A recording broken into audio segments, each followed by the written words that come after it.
వరలక్ష్మి విష్ణు కోసం చాలా బాధపడుతూ హాస్పిటల్ బయటన ఏడుస్తూ ఉంటుంది. ఇంతలో అక్కడ ఉన్న విష్ణుకైతే డాక్టర్స్ ఆపరేషన్ చేస్తూ ఉంటారు. అది చూసిన వరలక్ష్మి అయితే చాలా బాధపడుతూ ఎందుకు ఇలా జరుగుతుందని చెప్పేసి అయితే అనుకుంటూ ఉంటుంది.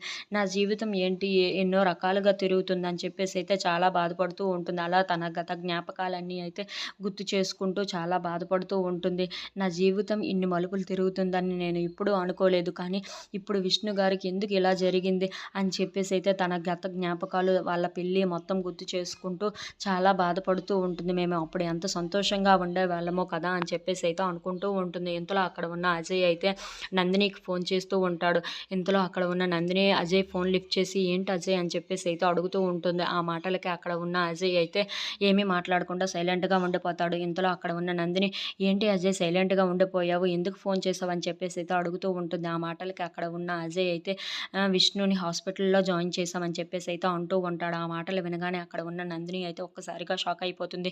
ఏంటి అన్నయ్యని హాస్పిటల్‌లో జాయిన్ చేశారా? ఎందుకు అని చెప్పేసి అయితే అడుగుతూ ఉంటుంది. ఆ మాటలు వినగానే అక్కడ ఉన్న అజయ్ అయితే చిన్న యాక్సిడెంట్ అయింది. ఆపరేషన్ కూడా అయింది అని చెప్పేసి అయితే అంటూ ఉంటాడు. ఆ మాటలు వినగానే అక్కడ ఉన్న నందిని అయితే ఏంటి యాక్సిడెంట్ అయిందా? ఆపరేషన్ కూడా అయిందా?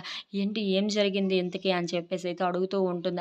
అవన్నీ తర్వాత చెప్తాను కానీ అని చెప్పేసి అయితే విష్ణు కోసం వాళ్ళ అమ్మకి మాత్రం చెప్పొద్దు అని చెప్పేసి అయితే అంటూ ఉంటాడు. ఆ మాటలు వినగానే అక్కడ ఉన్న నందిని అయితే చాలా టెన్షన్ పడిపోతూ ఉంటుంది.